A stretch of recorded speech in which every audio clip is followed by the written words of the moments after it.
뉴스쇼가 수요일에 마련하는 코너입니다. 라디오 재판정.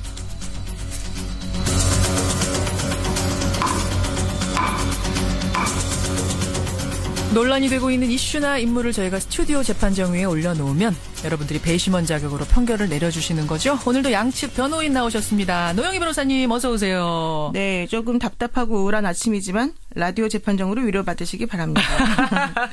오늘도 멋진 인사. 손소 변호사님 반갑습니다. 네, 안녕하세요. 우병우 전 수석에게 신청됐던 구속영장이 기각이 됐습니다. 노 변호사님. 네네. 예상하셨어요?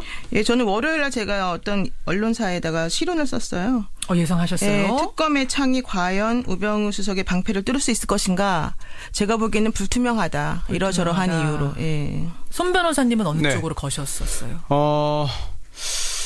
구속되어야 한다라는 그런 그 구속의 필요성이 있다. 구속되었으면 좋겠다라고 하는 감정과 과연 구속 필요성이 실질적으로 법에 의해서 객관적으로 인정될 것이 아닌 별개의 문제인데요. 네. 법조인들 사이에서도 그 두 개가 섞여서 판단의 그 근거가 되는 것 같거든요. 불투명 쪽이 많았습니까, 그러면? 장담할 수 없다라는 의견이 많았죠. 노 변호사님은 실론까지 쓰셨다고 그랬잖아요. 왜 불투명하다, 어렵다고 보신 거예요?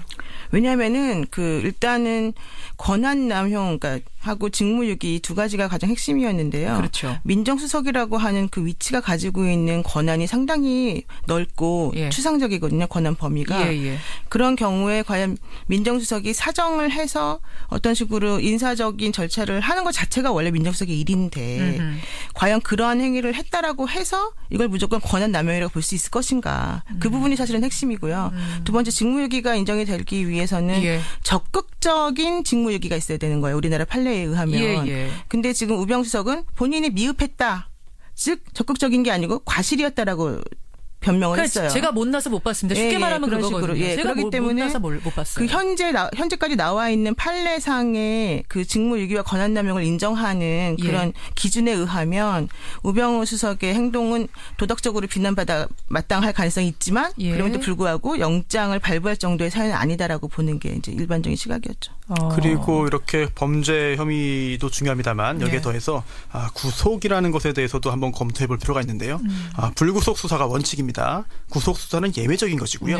또한 이번에 특검이 굉장히 날카롭게 굉장히 노력을 많이 해서 여러 그 피의자들에 대해서 구속영장을 청구했고 또 발부됐습니다. 그런데 이제 그 입시 비리 학사 부정 관련해서 최경희 전 총장 같은 경우에도 첫 번째는 불구속됐고요. 영장이 그 청구했으나 기각됐고요. 그 다음에 재청구, 보강 수사해서 재청구한 다음에 발부됐습니다.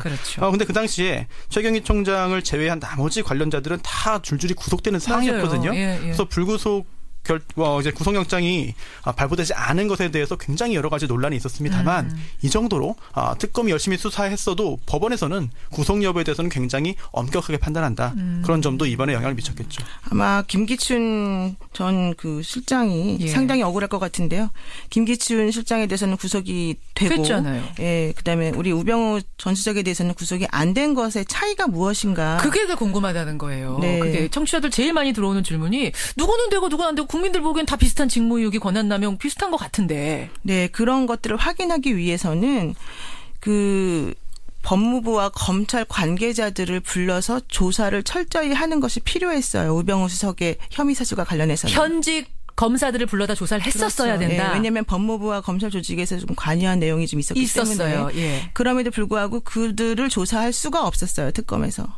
특검이 하나도 못 불러냈기 때문에. 그것이 가장 핵심적인 영장 기각 사유의 하나라고 보고 있어요. 그래서 이번에 영장 기각 사유 중에 나온 것 중에 하나가 법리적 다툼의 여지가 있고 소명이 부족하다는 거거든요. 그게 바로 아까 말씀드린 과연 직무유기나 권한남용이라고 하는 그 법리에 맞는 것인가 첫 번째 제가 아까 말씀드린 그 부분이고 또 하나 두 번째로는 소명이 부족하다. 즉 예를 들면 문체부 관계자들만 불러서 뭔가 했다. 왜 그쪽만 부르느냐. 이쪽도 불렀어야 된다. 그리고 불렀어야지. 이석수 그 특별감찰관실 해체에 관여했다고 얘기를 하는데 그렇다면 그거에 직접적인 관여를 한 검찰 조직과 법무부 사람들을 불러서 확인했어야 되는데 안 하지 않았냐. 왜 못 불렀습니까? 왜 못 불렀는지에 대해서는 제가 알고 있는 게 몇 가지 있지만 뭐 그건 확인되지 않은 거니까 여기서 말씀드리기 곤란하고요. 그럼에도 불구하고 노력을 열심히 많이 하신 건 사실입니다. 결국은 이제 핵심적인 검사들, 법무부 사람들 불러내지 못했기 때문에 소명이 좀 부족했다라고 해도 그렇습니다. 할 말이 없는 상황. 그래서 이게 게다가 특검은 이제 끝나는 거잖아요. 상황이 이런 거군요. 우병우 전 수석. 그나저나 원래 이 우병우 수석은 레이저를 잘 쏘는 분이에요? 네, 원래 그래요. 원래 잘 쏩니까? 네, 그분이 좀 억울할 수 있는 게 그냥 자기는 그냥 좀 기분 나빠서 쳐다보는데 그게 상대방을 압도하는 거죠. 원래 그냥 그렇게 쳐다보세요. 원래 그렇게 쳐다보세요. 그건 반드시 이분 시정하셔야겠네요. 세상 계속 살아나요. 그래서 어제 그 영장 실질심사 마치고 나오면서 기자들이 질문할 때는 아예 앞만 보고 얘기했잖아요. 그 전에는 그 질문한 사람 보고 얘기했는데. 그리고 또 어제 그 기자들이 그 질문을 여러 개를 날카롭게 했는데요. 그 중에 하나가 법적으로 문제 없더라도 부도덕한 공무원에 대해 어떻게 생각하느냐라는 질문도 했습니다. 있었어요. 물론 답은 안 했습니다만 지금 현재 구속영장은 기각됐고요. 앞으로 기소가 될 텐데 불구속 상태로 될 것 같습니다. 그 후에 법원의 판단을 받아서 유죄무죄가 갈려지겠습니다만 설령 무죄 판결이 선고된다 하더라도 증거가 없어서 우병우 전 수석이 했던 여러 가지 행위, 그 의혹 그리고 구체적인 행적들에 대해서는 국민들의 평가는 이미 내려진 게 아닌가 생각됩니다. 그럼요. 그럼 중요한 말씀하셨어요. 법꾸라지가 국민들이 지정한 법꾸라지 둘이 있었는데 하나는 어쨌든 구속을 피해갔고 하나는 못 피해갔고 이렇게 결론이 났네요.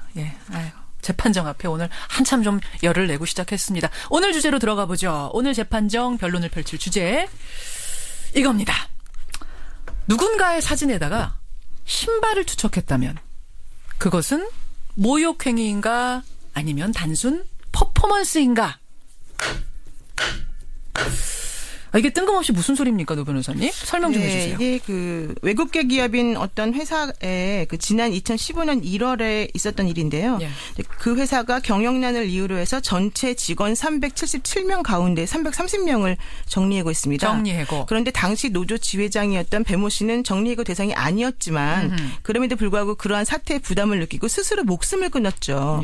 사실은 상당히 충격적인 사건이었는데 이후 이 회사의 노조원 10여 명이 그 배 지회장 자살 원인 규명을 요구하면서 대만에 있는 모기업 회장의 자택 앞에서 집회를 벌였는데요. 대만으로 가서 모기업 회장의 집 앞에서. 이 과정에서 그 전 대표이사던 경영진 5명의 사진을 걸어놓고 신발을 던지는 퍼포먼스를 했고. 사진에다 신발 던지기. 사진에 신발 던지기 했는데 이에 경영진이 모욕을 당했다며 집회 참석자들에게 개인당 2천만 원씩 모두 1억 원의 손해배상을 청구하는 소송을 낸 거죠. 1심에서는 50만 원씩 모두 250만 원을 지급하라는 판결을 내림으로써 원고 일부 승소 판결을 내린 겁니다. 그렇군요. 그러니까 결국은 모욕죄로 본 거죠. 그렇습니다. 재판에서는 이건 모욕행위다. 사진에다 신발 던지기는.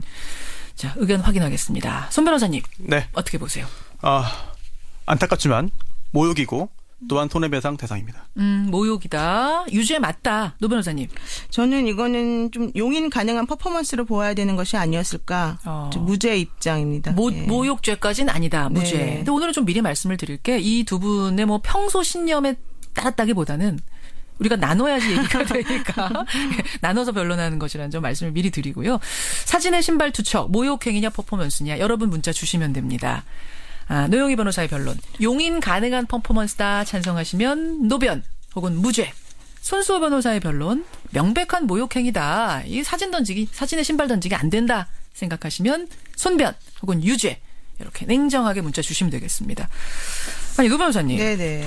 근데 사진에다가 신발 투척하면 기분 나쁘잖아요. 네, 그렇습니다. 나쁘죠. 근데 모욕이 아니에요? 아니라고 보세요? 근데 저는 사실 이제 이 판결을 읽으면서 이게 행위를 두 가지로 봐야 된다라고 하는 것에 포커스를 맞췄는데요. 무슨 말씀이세요? 이게 무엇이었냐면 이 모임 집회에서 그 피고들이 무엇을 했냐면 첫 번째는 나쁜 놈들이니 신발로 많이 때려주세요라고 말을 했어요. 이 사진에 있는 이 사람들은 나쁜 X들이니 신발로 많이 때려주세요. 그러니까 그 나쁜 X라고 말한 그 부분은 사실은 모욕적인 언사였거든요. 그러니까 저는 그거는 모욕죄의 공연성도 있고 모욕죄의 요건에 맞는다고 판단을 해요. 잠깐만요. 그럼 여기서 모욕죄의 요건이 뭔지를 간략하게. 모욕죄의 핵심은 뭡니까? 모욕죄라고 하는 것은 사람을 공연히 모욕하면 성립되는 범죄입니다. 공연이라는 거는 공공연하게 전파가 되도록. 그렇죠. 전파 가능성 있는 그 현장이라던가 그런 방법을 통해서 모욕을 가하면 모욕죄가 되는 건데. 그러면 잠깐만요. 손 변호사님. 그러면 제가 저하고 노 변호사님하고 둘이 다투다가 서로 해서는 안 될 욕을 막 했어요. 둘이 있는 방에서. 이거는 모욕죄 아니란 거네요. 공연성이 없으면 아니죠. 아니죠. 둘이 있는 방이라고 하더라도 만약에 제3자가 거기에 같이 있었다 그러면. 제3자 없이 둘이라면. 그러니까 둘만 있으면 괜찮은 거고. 전파 가능성 있냐 없냐 굉장히 핵심인 거군요. 그래요. 말씀 계속. 그러니까 그런 식으로 그 공연성이 있는 집회 장소에서 이 사람들은 나쁜 사람들이니 신발로 많이 때려주세요라고 말을 했지 않습니까? 예. 그 나쁜 사람이니라고 하는 그것이 이제 기본적으로는 모욕죄 구성 요건에 해당이 된다는 게 제 생각이고, 두 번째 행동은 신발을 투척한 행위거든요. 그러니까 행동을 두 개로 봐야 된다는 거예요. 모욕적인 행동을 그러니까 모욕적인 행동이라기보다는 언사를 한 사람과 언사를 한 것과 그다음 신발 투척한 행위에서 신발을 투척한 행위는 그냥 사진에다가 신발을 던진 거니까 사진을 모욕했다고 하기는 곤란하다는 게 제 생각이고. 이거 사진을 모욕한 거다. 그 사람을 모욕한 게 아니다. 단지 여기서 그 모욕하는 것은 나쁜 뭐뭐다 이런 식으로 지칭하면서 그 사람들에 대해서 사회적 평가를 조금 저하시키는 게 있었기 때문에. 알겠습니다. 손 변호사님. 네, 우선 정예고의 적법성 논란, 아니면 노동의 문제, 또 자본주의의 모순 이런 것과 별개로 그렇죠. 매우 안타깝습니다만 이 실직 노동자의 문제와 별개로 생각해야 될 것 같습니다. 그래서 구체적으로 오로지 그 행위에 대해서만 따로 떼어놓고 봐야 될 것 같은데요. 예. 지금 노 변호사님 말씀하신 대로 뭐 나쁜 놈 이렇게 지칭한 거에 대해서는 뭐 이론의 여지가 없는 것 같아요. 그래서 지금 문제가 되고 있고 오늘 다루는 것은 어떤 사람의 얼굴 실제 크기와 똑같이 해서 출력한 사진을 걸어놓고. 실제 크기였어요? 그렇습니다. 실제 크기와 똑같은 사진을 걸어놓고 붙여놓고 거기에 신발을 던지도록 유도했고 실제로 시범 삼아 던지기도 했다는 겁니다. 유도했다는 건 어떻게 유도했어요? 시범을 보인 거죠. 여기다 던지세요라고 하면서? 자기 신발 벗어서 그 사진에 신발을 던졌습니다. 여러분도 던져보세요 이렇게 된 거예요? 그렇습니다. 보이면서 이렇게 하십시오라고 하고 유도를 한 건데요. 일단 모욕이란 무엇이냐. 모욕 추상적으로는 감이 오겠지만 구체적으로 대법원은 이렇게 보고 있습니다. 모욕. 피해자의 외부적 명예를 저하시킬 만한 추상적 판단이나 경멸적 감정을 공연히 표시하는 거거든요. 경멸적 감정을 표시하면 모욕죄가 됩니다. 경멸적 감정을 표시해서 사회적인 명예를 저하시킬 그렇습니다. 가능성이 있으면 모욕이다. 이게 얼굴을 출력해서 신발을 던졌다면 이걸 왜 던졌겠습니까? 칭찬하려고 던졌나요? 기분 나쁘니까 항의의 표시죠. 항의의 그렇습니다. 표시. 실제로 경멸의 표현을 했다. 이 경멸의 표현을 하지 않았다고 주장할 수는 없거든요. 그렇다면 현행법상 모욕죄에 해당된다. 모욕죄에 해당되지 않는다는 근거가 궁금합니다. 근데 전파 가능성 면에서는 그럼 어떻게 봐요? 그냥 던지고 말면은 그게 뭐 막 전파가 되고 그러는 건 아닌 거 아니에요? 이게 외국 그런 그 회사 관련된 일이기도 했습니다만 이게 전파 가능성은 실제로 당연히 인정이 되죠. 왜냐하면 여러 사람들이 있는 그런 공개된 장소에서 그 불특정 다수를 상대로 이런 행동을 보여주기도 했고 권유하기도 했거든요. 여러 사람들이 보는 가운데서 신발을 벗어서 사람의 얼굴 사진에 던졌습니다. 만약에 여러 사람이 없고 그냥 나 혼자 그 사진 놓고 던졌으면 문제가 전혀 없었어요. 아무 문제 없는데 그렇습니다. 사진을 찍든 신발을 던지든 뭘 하든 문제가 없는데 그렇습니다. 여러 사람이 있는 데서 했기 때문에 소문이 날 수 있다. 그렇습니다. 노 변호사님, 그걸 듣고 보니까 그러네요. 소문 날 수 있겠네요. 그러니까 두 가지를 구분하시라니까요. 말한 것하고 실제 행동하고 여기서 행동은 사진에다가 신발을 던진 것이지 그 사람의 얼굴을 가리키면서 한 게 아니거든요. 그러니까 사람을 보고 가리킨 게 아니거든요. 그러니까 이겁니다. 이 사건 같은 경우에는 377명 중에 330명이 정리해고됐고 노조 지회장은 책임을 통감하고 스스로 목숨을 끊었지 않습니까? 그렇죠. 이 상황에서 노동자들이 할 수 있는 최후의 수단은 이제 집회밖에 없습니다. 그 집회 현장에서 본인들의 의사를 효과적으로 알리기 위해서 우리가 항상 뭐 악덕 기업주 물러가라, 노조 파괴자들 물러가라 이런 식의 많은 플랜카드 같은 것들을 걸어놓고 하는 경우가 많아요. 그렇죠. 이런 것들은 이제 과장된 표현이다라고 하는 것을 우리가 알 수 있지만 거기서 지칭하는 악덕 기업주라던가 노조 파괴자라고 하는 것이 누굴 지칭하는가는 다 알고 있거든요. 그러니까 그런 행위들 자체를 전부 다 모욕죄로 처벌을 하기 시작하게 된다면 사실은 아무것도 할 수 있는 게 없는 게 돼버리는 거예요. 이런 식으로 하기 시작하게 되면은 너무 모욕죄로 걸릴 집회를 못하는 상황이 될 수 있을 그러니까 거다. 그렇게 말해서 지칭하는 것 자체가 모욕적인 건 맞지만 그렇다고 해서 신발 던지기 게임을 하고 사진에다가 던진 것 자체를 또 그렇게 모욕죄로 처벌을 하게 된다면 너무 광범위하게 봤다. 광범위하고 또 하나는 우리 이번에 그 촛불 집회 같은 거 할 때 여러분은 광화문에 지금 항상 나와 있는 게 뭐이냐면 박 대통령이라든가 최순실 씨 등의 그 사진 인형 같은 거 이런 것들을 만들어 놓고는 철창 속에 가둬놓는 그런 퍼포먼스들이 많아요. 그리고 당연히 사진에 대한 얘기도 하고 있고요. 그렇죠. 그럼 그렇다고 해서 거기 나오는 사람들이 전부 다 모욕죄를 저질렀으니 이 사람들에 대해 다 처벌해야 된다라고 할 수는 없는 거 아니겠습니까? 어떻게 되는 거죠? 하나하나 반론해 볼게요. 첫 번째, 사진을 보고 구두를 던진 건 맞습니다. 그렇지만 사진에 대한 범죄는 아니에요.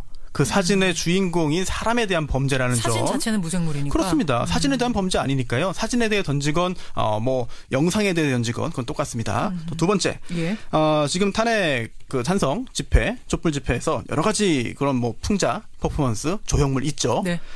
공무원과 공직자 그리고 사기업을 경영하는 경영진 사이에서는 차이점이 분명히 존재합니다. 그래서 국민의 선택을 요구해서 선택을 받은 다음에 공직에 있었던 대통령과 그렇지 않은 사기업을 경영했던 경영진과는 같은 선상에 놓고 볼 수가 없는 것이죠. 또 세 번째, 이게 처벌을 전부 다 처벌하는 것이 문제 아니냐라고 하고 있습니다만 처벌을 할지 말지 여부는 법원이 판단하는 것이고요. 또 하나는 그 전에 이 모욕죄는 친고죄입니다. 그래서 이 모욕죄의 피해자가 고소를 해야만 수사가 진행되고 기소가 돼서 처벌까지 가능한 건데요. 그렇군요. 실제로 모욕 행위를 했는지 여부와 전부 다 처벌되는지 여부는 사실은 피해자의 의사가 개입되기 때문에 다를 수가 있어요. 제가 이거 지금 뭐 조사해 놓은 걸 좀 보니까요. 저스틴 비버라는 팝스타 있잖아요. 이 사람 지난주 문신 사건 때도 사례로 나왔던 사람인데 외국 사례로 오늘 또 등장했어요. 저스틴 비버가요. 빌 클린턴 미국 대통령 사진을 향해서 욕설을 하고 세제를 뿌려댄 사건이 있었어요. 뭐가 기분 나쁜 게 있었겠죠. 근데 굉장히 모욕이죠. 근데 비버가 사과 전화를 하고 클린턴 재단을 제가 돕고 싶습니다. 이렇게 사과를 하면서 좋게 해결이 된 일이 유명한 사건이 있더라고요. 그러니까 꼭 모욕죄가 재판까지 다 가는 건 아니란 얘기예요. 이렇게. 잠깐 제가 약간 말씀 중에 자꾸 헷갈리게 자꾸 두 분이 말씀하시는 게 하나가 있는데요. 어떤 겁니까? 아까 스프레이로 그 사진에 세제를 마구 뿌렸습니다. 굉장히 모욕적이죠. 이렇게 우리 앵커님이 말씀하셨단 말이에요. 굉장히 모욕적인지 아닌지를 지금 다투고 있기 때문에 세제를 마구 뿌려댄 행위 자체를 가지고 굉장히 모욕이다라고 먼저 단정적으로 말씀을 하시면 그건 제가 보기엔 좀 옳지 않은 것 같고. 클린턴 대통령이 그러니까 모욕이라고 느꼈다면 걸 수는 있는 거잖아요. 그게 아니라 지금 제가 하는 말씀은 사진에 대해서 그렇게 한 것이 과연 모욕이냐 아니냐가 지금 문제 아니겠습니까? 우리가 지금 다루는 주제가. 저스틴 비버가 사진에 대해서 스프레이 세제를 뿌렸지 않습니까? 그럼 그게 모욕에 해당되느냐 아니냐를 따져야 되는데 지금 전제를 단정적으로 모욕입니다라고 먼저 말씀을 해버리시기 때문에 그거는 지금 논의하고 있는 주제에 대해서 벌써 A다라고 얘기하고 계시는 거라서 안 되거든요. 무슨 얘기인지 잘 모르겠어요. 그러니까 사진에 던진 거는 사진 속에 있는 인물에게 던진 거니까 그렇게 볼 수 있느냐. 그렇게 볼 수 있느냐. 그게 지금 우리가 다루는 주제라는 거예요. 아까 손 변호사님 말씀하신 것 중에 하나가 아니요. 잠깐 이건 말씀드려야 되는데 손 변호사님이 반론하신다고 하시면서 말씀하신 것 중에 하나가 뭐냐면 사진에 대한 행위는 아니었습니다라고 말씀하시면서 사람에 대한 범죄죠. 이렇게 또 말씀하셨어요. 그러니까 앵커님하고 손 변호사님이 두 분 다 같은 종류의 오류를 논리적 오류를 범하고 계시는 거예요. 사진이 곧 그 사람이다라고 노 변호사님은 생각하면 안 된다는 말씀을 하시는 거예요. 그런데 이번 재판에서는 그러면은 법원에서는 사진의 대상 그 사람이 맞다라고 판단을 한 거. 이게 이제 근데 저는 그게 아니라고 보는 거예요. 지금. 아니라고 보시는 거고. 아니, 그러니까 사진에 대해서 한 거를 맞다고 본 게 아니고 여기서 이 판사님이 한 것은 말하자면 두 가지가 있다 그랬잖아요. 나쁜 놈이니 뭐뭐뭐 하라라고 하는 그것과 사진에 대한 행위 자체를 객체를 놓고 봐야 된다는 거예요. 알겠습니다. 객관적으로. 청취자 의견 한번 보겠습니다. 7998님은 광고 포스터 연예인 사진에다가 앞니를 까맣게 칠해서 연고 만드는 거 있는데 그럼 이거 다 유죄냐? 연예인은 좀 다른 거죠. 실제로 똑같아요, 사실은. 아니요, 그게 좀 다를 것 같은데요. 왜냐하면 광고잖아요. 그 상업 광고고 또 이제 그 상업 광고를 프린트해서 출력해서 벽에 붙이고 이제 광고하는 겁니다. 그렇다면 연예인 입장에서도 누군가 거기에 낙서할 수 있겠구나라는 생각할 수 있고요. 설령 낙서한다 하더라도 그거는 이제 사회적 상당성 범위에 들어가겠죠. 근데 모욕죄라고 하는 것은 연예인에 대해서 하는 거는 모욕죄가 아니고 똑같은 행위를 연예인이 아닌 사람에 대해서 하는 것은 모욕이고 이런 식으로 구분하지 않아요. 하긴 연예인들이 악플러들 많이 고소하니까요. 그런가 하면 2679님은 경영진이 나쁜 건 나쁜 거지만 그런 행위를 해서 기분이 나빴다면 모욕한 거 맞다. 그런가 하면 김정환님 모욕 맞고요. 요즘 뭐 대한문 이런 데 가면은 특검 사진 걸어놓고 찢고 밟고 이런 거 있는데 이것도 다 모욕에 해당한다. 이런 주장 들어왔습니다. 4396님은 그러면은 촛불 집회, 친박 집회 참가자 전부 모욕죄란 말입니까? 하시면서 이거는 모욕 아니다. 또 이런 의견이 팽팽하게 청취자들도 들어오네요. 네. 제가 하나 말씀드릴 궁금한 게 있는데요. 우리 얼마 전에 대통령 나체 사건 퍼포먼스에 대해서 한번 여기서 다툰 적이 있지 않습니까? 표창원 의원의 사무실에서 허가해서 그럼 대통령 나체 사건 퍼포먼스라고 하는 거는 표현의 자유다라고 얘기를 했단 말이에요. 내가 어떤 사진을 걸어놓고 투척 행위를 하는 것도 표현의 자유라는 거예요. 그러니까 그 대통령 나체 사진에 대해서 이건 퍼포먼스고 이건 표현의 자유라고 말한 그것하고 지금 이 사건에서 경멸자 대상에 대해서 내가 신발을 던진 사진에 대해서 신발을 던진 행위하고의 차이가 무엇인지 궁금해요. 알겠습니다. 손 변호사님도 최후 변론이 될 것 같습니다. 그렇습니까? 벌써? 예. 오늘 우리가 우병우 수석 얘기를 너무 많이 하는 바람에. 예. 사실 이게 그 사진에 대해서 구두를 던진 게 모욕이냐 아니냐를 놓고 따지는데 모욕이란 경멸적 감정을 표현하는 게 모욕이라는 대법원 판결이 있습니다. 경멸적 감정을 표현했습니다. 그럼 모욕입니다. 모욕이 아니라 모욕 행위이지만 처벌하지 않아야 될 특별한 사정이 있다라는 논의면 모르겠습니다만 사진, 사람 얼굴을 출력해놓은 사진에 구두를 던지고서 모욕이 아니다라고 하는 것은 제가 볼 때는 쉽게 납득하기 어려운 것 같고요. 짧게만 또 하나 붙이면 이게 이런 그 노동자의 근로자들의 시위에서 이 사람 얼굴에 신발 던지는 게 항상 있는 일이냐. 아하. 재판부는 그렇지 않다. 반드시 이 행사, 이 시위에 필요한 부분은 아니라고 봤습니다. 일상적인 집회는 아니었다라고 판단했다. 제가 청취자 여러분들한테 저 문자 번호 소개도 안 했는데도 문자가 많이 들어왔어요. 그러고 보니까 50원에 담은 100원의 장문 유료 문자 샵 1212로 보내주신 여러분 고맙습니다. 결론은 이렇게 났습니다. 경영진의 사진에 신발을 투척한 노동자들 과연 모욕죄에 해당하는가 아닌가. 우리 청취자 여러분들의 판단은 결론이 이렇게 났어요. 85대 15. 85대 15로 퍼포먼스에 불과하다. 모욕은 아니다 쪽 손을 들어주셨습니다. 오, 이렇게 났네요. 손 변호사님. 네. 어떻게 보세요? 전 청취자분들의 의견을 존중합니다. 네. 깔끔하게 인정. 노 변호사님. 네, 저도 존중합니다. 법원은 그런데요. 사실은 유죄가 났습니다. 이런 행위가 집회에 꼭 필요한 게 아니었는데 과도한 행위를 해서 모욕을 줬다라는 결론 냈고 2심, 3심은 어떻게 되는지까지 우리 관심 있게 보고요. 좋은 주제, 생각할 주제였습니다. 노동자분이 많으세요. 청취자 중에. 그거는 감안하셔야 돼요. 네. 두 분 고맙습니다. 네, 고맙습니다. 라디오 재판정이었습니다.